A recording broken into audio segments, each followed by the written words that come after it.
Le 29 avril 2016 s'est tenue à Conakry la réunion ordinaire du comité de coordination du secteur de la santé dans le cadre de la relance du système post-Ebola.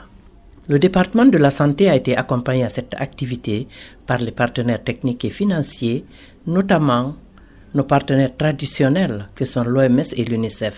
Ma joie est d'autant plus grande que la présente session est rehaussée par la mobilisation massive et la présence effective d'importantes personnalités.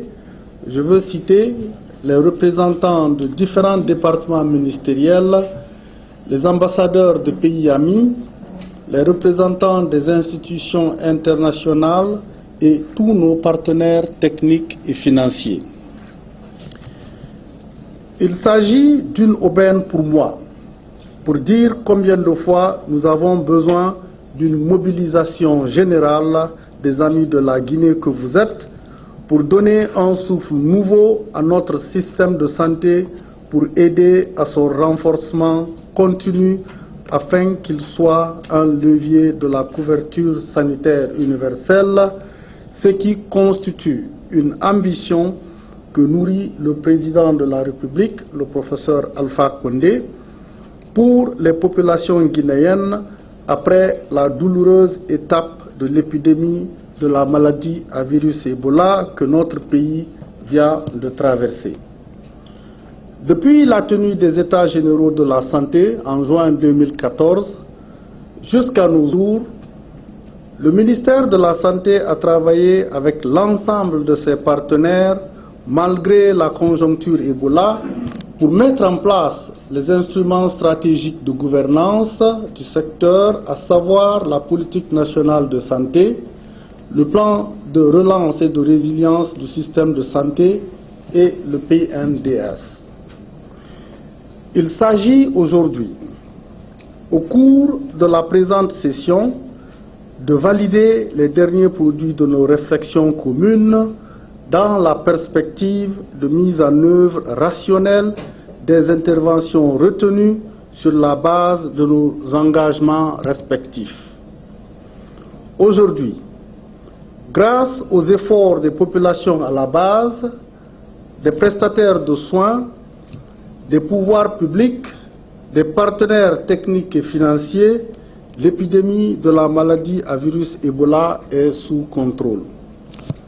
Cependant, la situation est loin d'être idéale pour éviter de nouvelles crises du même type et sauvegarder ainsi la santé des populations.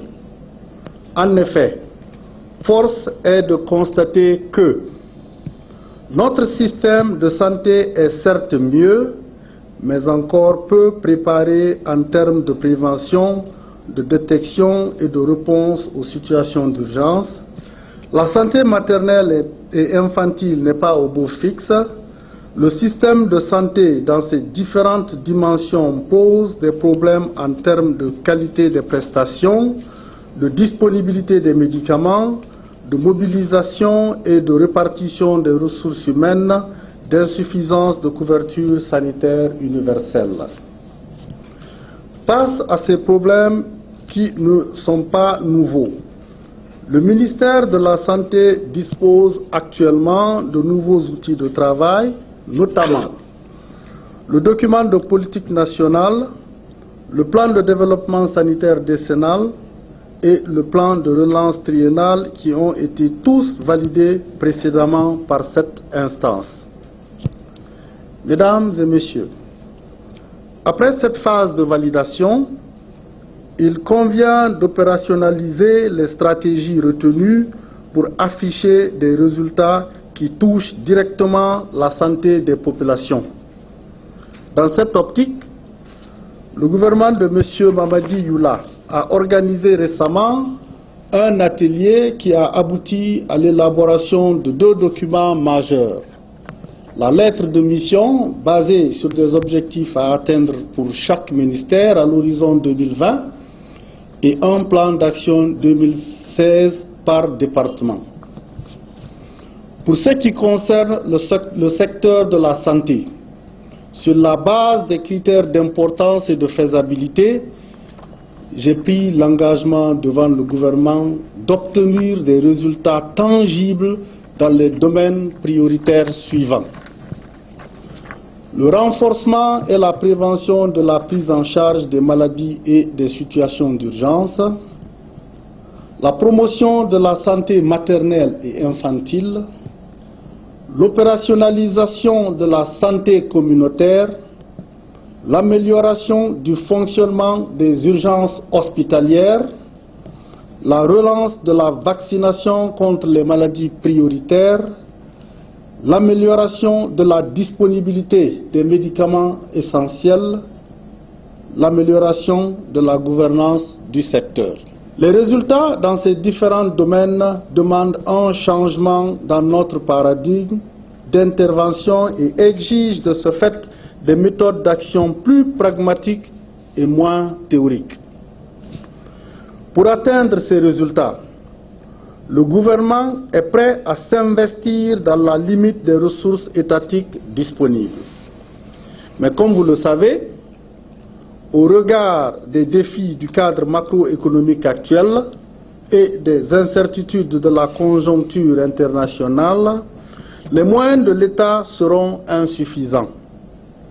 Il faut donc nécessairement l'accompagnement des partenaires que vous êtes. Cet accompagnement, pour être efficace, doit reposer sur un certain nombre de principes, notamment la complémentarité des actions et des moyens, la synergie des efforts, la transparence dans la gestion et la coordination des interventions. Mesdames et messieurs, en organisant la présente session de l'année 2016, les objectifs visés sont de plusieurs ordres. Arriver à un consensus sur le cadre de suivi et d'évaluation, s'accorder sur les actions prioritaires du plan de travail annuel 2016, avoir un engagement sur la mobilisation des ressources nécessaires à la réalisation de nos actions prioritaires. Parlant de ressources financières, je sais qu'elles sont disponibles au niveau de nombreux partenaires, mais elles ne sont pas toujours bien canalisées sur nos actions prioritaires. Ceci est contraire à notre engagement commun de faire en sorte que dans un contexte de rareté de ressources, les moyens mobilisés soient utilisés à bon escient. C'est pourquoi je voudrais profiter de l'occasion pour rappeler les principes qui doivent sous-tendre nos actions pour une plus grande efficacité de l'aide. Premièrement, nous devons tous nous aligner sur le plan national de développement sanitaire. Deuxièmement, nous devons harmoniser nos méthodes de travail pour éviter la multiplicité des approches appliquées, souvent à la même population cible.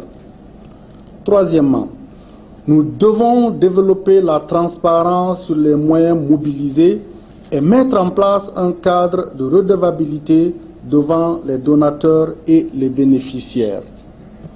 Quatrièmement, des efforts sont à faire par la partie nationale et les partenaires techniques pour favoriser l'appropriation, car une aide sans transfert de compétences devient un assistanat. Mesdames et messieurs, le respect de ces principes de collaboration me tient particulièrement à cœur pour mettre fin aux duplications d'activités et de moyens qui sont devenus des pratiques courantes et donc source d'inefficience.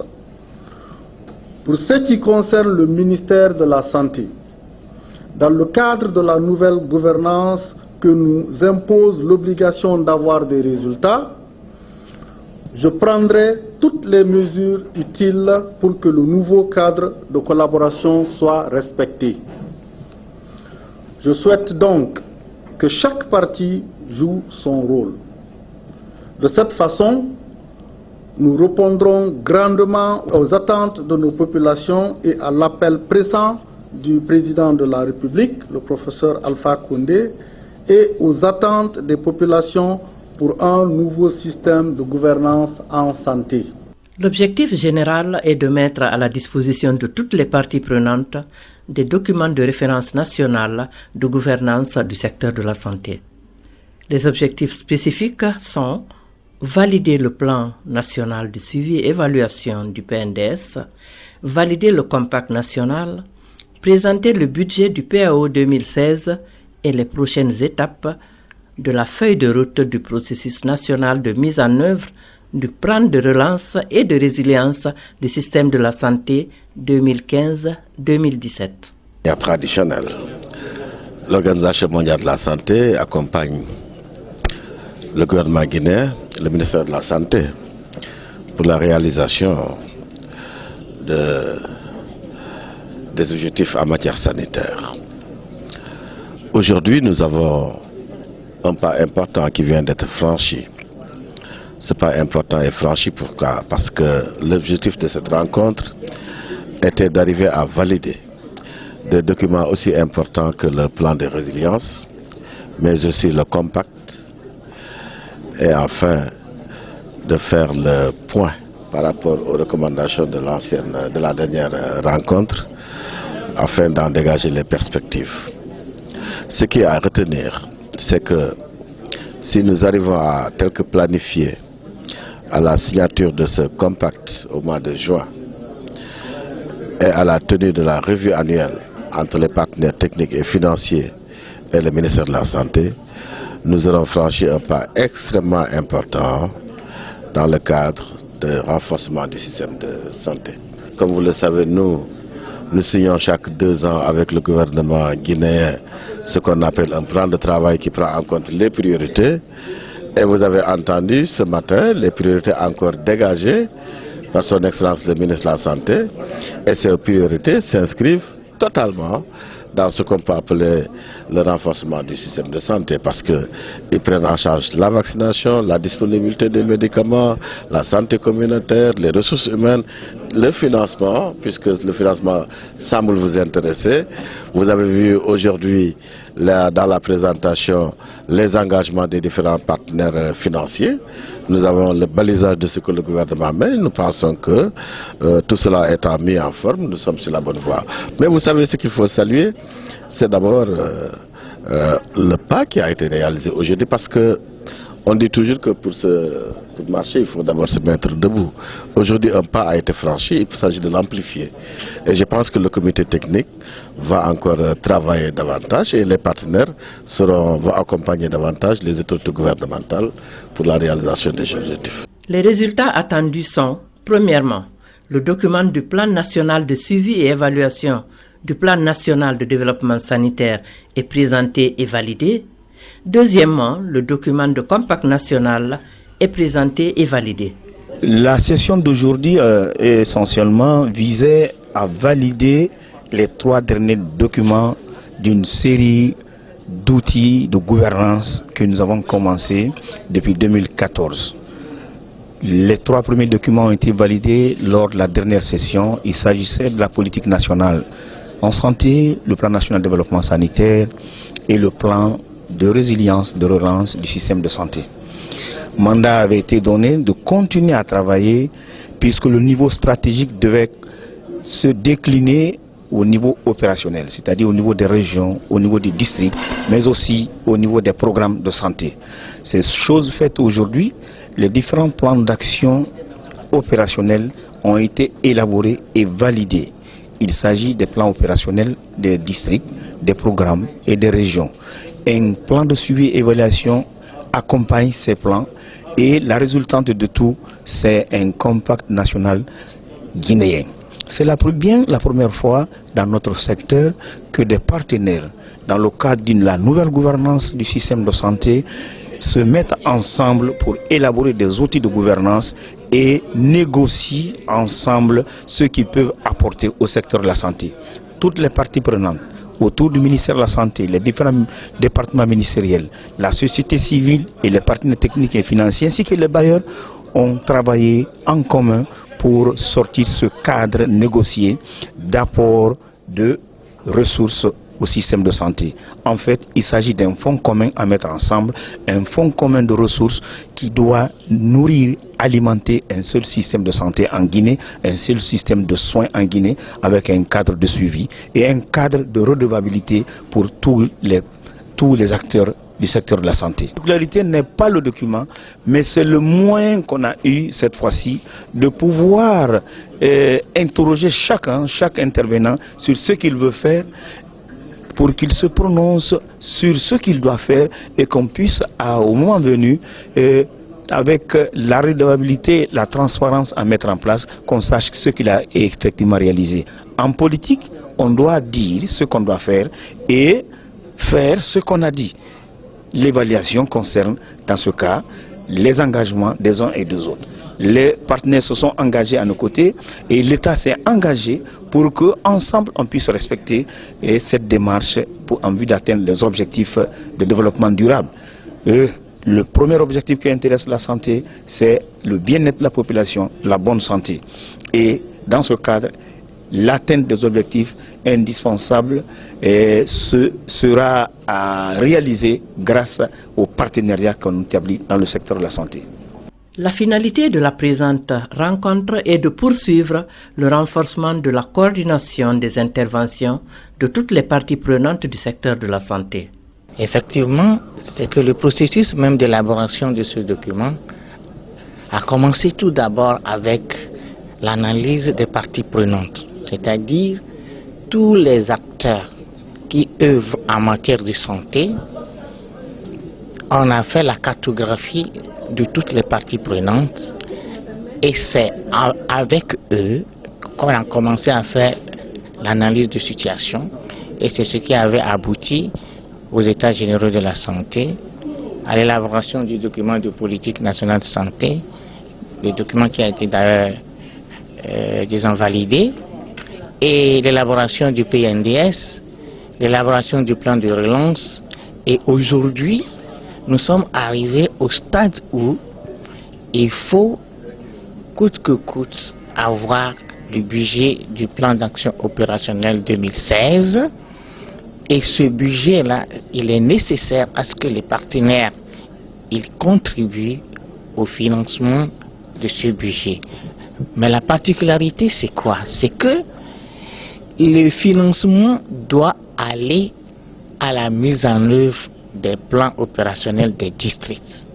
Parce que c'est là où s'opèrent toutes les activités de mise en œuvre, notamment le paquet essentiel de services de santé, encore appelé le paquet minimum d'activité. Donc, tous les partenaires sont invités à financer les plans d'action des districts pour avoir le renforcement du système santé à ce niveau. Et pour pouvoir montrer le niveau de redevabilité, le plan de suivi et évaluation a été présenté et le plan de suivi et évaluation est, disons, validé aujourd'hui, donne le cadre national de suivi des progrès en matière de santé et de l'évaluation de la performance du système santé. Vous avez vu qu'on a présenté même aussi le cadre national de tous les indicateurs pour pouvoir mesurer les efforts à court terme, c'est-à-dire après un an, à moyen terme, les résultats d'effet et les produits, et aussi à long terme, entre 5 et 10 ans, l'impact sur la population de la santé. Et le compact, c'est pour pouvoir identifier les engagements de l'État vis-à-vis des citoyens, tout d'abord, pour que la mise en œuvre du plan de relance et du PNDS puisse, n'est-ce pas, porter ses fruits. Et ensuite, maintenant, les engagements des partenaires. Donc c'est un donnant-donnant. La réunion s'est achevée sur une note de satisfaction du gouvernement et des partenaires techniques et financiers. Merci. Donc, comme vous le dites, je viens de présider cette session du comité de coordination du secteur de la santé. Vous savez qu'au niveau de la santé, il y a plusieurs instances de coordination. qui partent du niveau communautaire tel que le conseil d'hygiène et de santé et au niveau multisectoriel. Et ce comité aujourd'hui, le comité de coordination du secteur de la santé, est l'instance de coordination au niveau multisectoriel. Donc moi je suis très satisfait de voir que les outils qui ont été présentés ici aujourd'hui sont le fruit d'une collaboration entre le ministère de la Santé, d'autres départements ministériels et les différents partenaires techniques et financiers qui accompagnent le ministère de la Santé. Comme présenté ici, vous savez, nous avons notre politique nationale de santé. Il y a le PNDS, le plan national de développement sanitaire, et un plan d'opérationnalisation de ce PNDS. Alors, les outils qui sont présentés aujourd'hui viennent directement de ces différents plans. Donc ils sont vraiment en droite ligne avec ce que le gouvernement et le ministère de la Santé veulent faire. Et comme je l'ai dit tout à l'heure, vraiment j'étais très satisfait de la qualité des discussions, des outils qui ont été présentés, des différentes réactions des partenaires qui sont ici. Donc pour moi, ça témoigne de la qualité de la collaboration, de la coopération que nous avons avec les différents partenaires, et ces différents outils contribueront définitivement à la relance du système de santé en Guinée. À côté de ça, c'était aussi une opportunité pour rappeler aux différents partenaires l'importance pour nous que leur appui à nos efforts soit synergique. Il est très important que tous les efforts consentis par les différents partenaires se complètent et qu'ils soient synergiques et qu'ils soient en ligne avec ce que nous voulons. Donc comme présenté ici, vous avez vu qu'il y a déjà un très fort engagement du gouvernement guinéen à augmenter sa contribution au budget du secteur de la santé.